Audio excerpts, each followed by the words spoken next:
Hi Aquarius, welcome, and this is your reading. Be open-minded po, hindi po halos lahat makaresonate. Thank you nga po pala sa mga nagsusubscribe, sa mga bumabalik. Maraming pong salamat. Give it a message for Aquarius, ano yung mensahe sa'yo? Give it a message for Aquarius, ano mensahe sa'yo?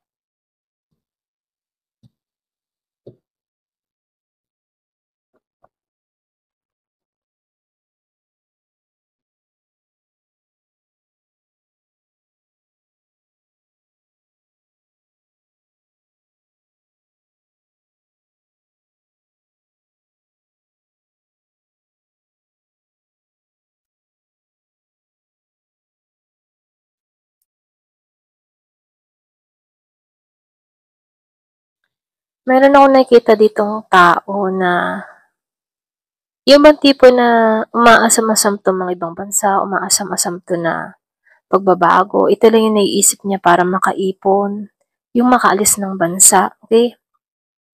So, nakikitaan ko dito, sinasabihan ka dito, no, huwag kang mag-alala kung hindi mo pa nakikita yung ginagawa mo dito, yung ninanais-nais mo dito. Meron akong nakikita dito na makakaraos ka na dito, unti-unti mong matatanggalan tong mga nangyayari sa'yo, okay? So, dito, nakikitaan ko dito, yung iba sa inyo, yung bang tipo na meron akong nakita ditong tao na nag-abroad, nakauwi ng Pilipinas, na kung saan hindi pa makaalis ng bansa, ganon. Na kung saan yung ipon niya dito, unti-unting nauubos, so unti-unti niyang nagagastos. So, sinasabihan ka dito, no, be patient lang, kasi nakikitaan ko dito, meron dito, himala, excuse me, himala na mangyayari sa buhay mo.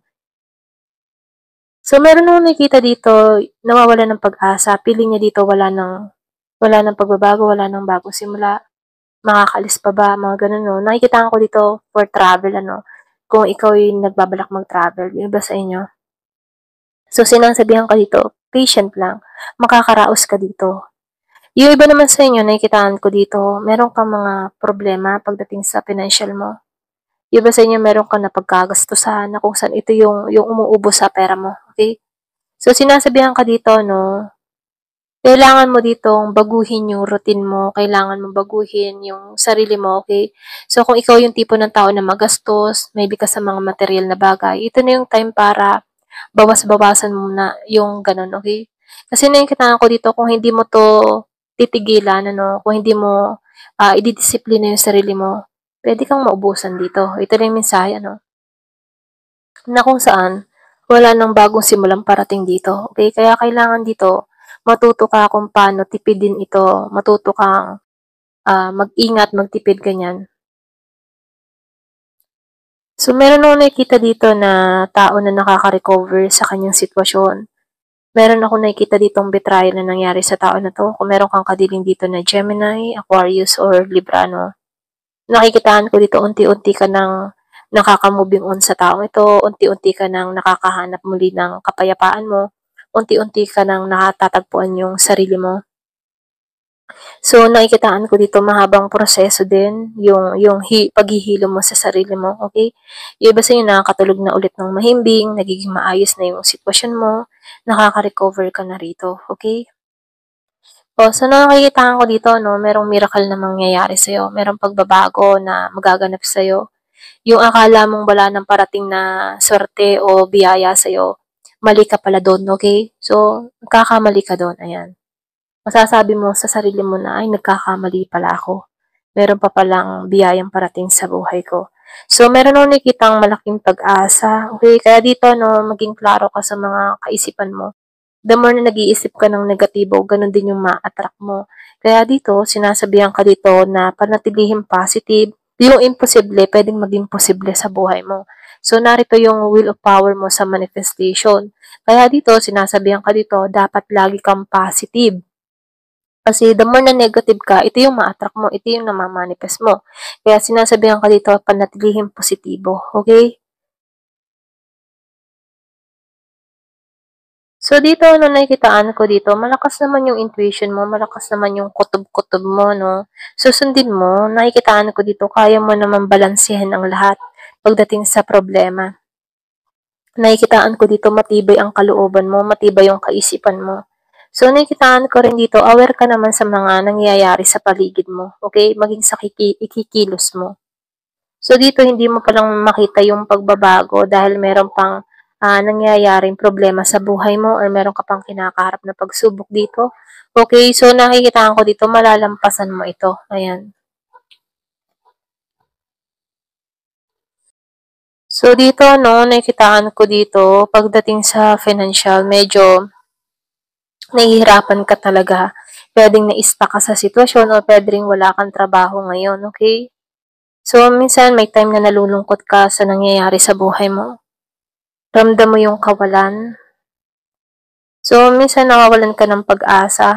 Ito lang nakikita ko. Pero, ganun pa man, sinasabihan ka dito, huwag kang mag-isip ng mga kung ano-ano. Kasi, the more na nag-iisip ka ng mga negatibo, may stress ka lang dito, okay? Din mo mararamdaman ng awa sa sarili mo. Kaya dito, sinasabihan ka dito, panatilihin mong maging positive nang sa ganun, no, ikaw lang din yung makakatulong sa sarili mo. Ito lang yung mensahe. Kaya dito, sinasabihan ka dito, huwag ka mawalan ng pag-asa, merong malaking pagbabago na mangyayari sa'yo. Maniwala ka kasi narito yung magician. Merong milagro na mangyayari sa'yo. Kailangan mo lang dito magtiwala. Give it a message. Ano pa yung mensahe?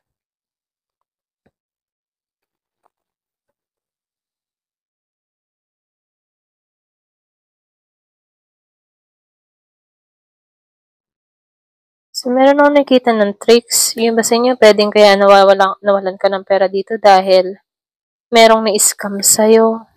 Pero have faith, ano? Humihiling ka dito eh. Ito rin nakikita ko. Humihiling ka dito ng paglago, abundance, okay? Kasaganahan. So, ipagkakalob to.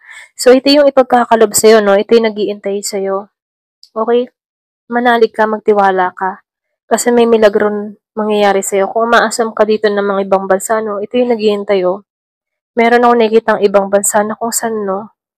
Ito yung ipagkakalob sa'yo. Yung wish mo matutupad dito. Magiging masagana ka dito. Yung iba sa inyo, nadaya ka. Or pwede rin nadaya ka sa mga agency. Okay? Pwede yung iba sa inyo, naglabas ka ng malaking pera. Pero ganun pa man, sinasabihan ka dito, manalig at magtiwala ka. Okay? Masasagot din yung mga dalangin mo, yung hinihiling mo. Kaya dito, no, binibigyan ka lang din ditong babala. Kung ikaw ay nagpaplano pa lang mag-apply, no, mag-ingat ka.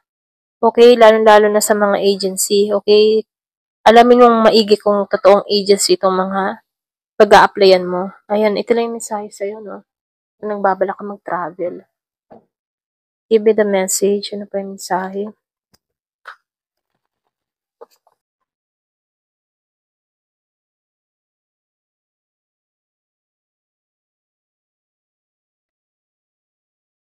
So, nakikita ko dito, storm, temporary situation lamang itong mga problema. Okay? Oo, di ba? Abundance. Pag nalampasan mo to, no, nakikita ko dito, abundance yung naghihintay sa'yo. Kailangan mo lang dito yung magtiwala sa sarili mo, manampalataya, at syempre, hihiling ka din ng protection. Ilayo ka sa mga masasamang loob o masasamang tao. Okay? Kasi dito, no, nakikitaan ko dito, may pagsilang muli sa'yo, may pagbabago na mangyayari sa'yo. Yung hirap na nararanasan mo dito, matatapos to, okay? Kumbaga, hindi naman to biglaan or instant na matatapos to. Nasa process yan, ano? Hindi madali, hindi mabilis. Pagkus nasa process yan. Kaya dito, sinasabihan ka dito, magtiwala ka sa prayers mo. Dasal mo to eh, okay? So, meron nung nakitang milagro na magaganap sa'yo, hindi mo inaasahan. So, ang kailangan mo lang dito, ipagdasal na ilayo ka dito sa mga masasamang tao. Okay? Kasi meron akong nakikitang bagong simula sa'yo, transformation, malaking pagbabago. Ito yung naghihintay sa'yo, kasaganahan, abundance, kung matagal mo tang hinihiling. Ayan. So, tingnan natin dito, no? Ano yung message sa'yo ng angel mo?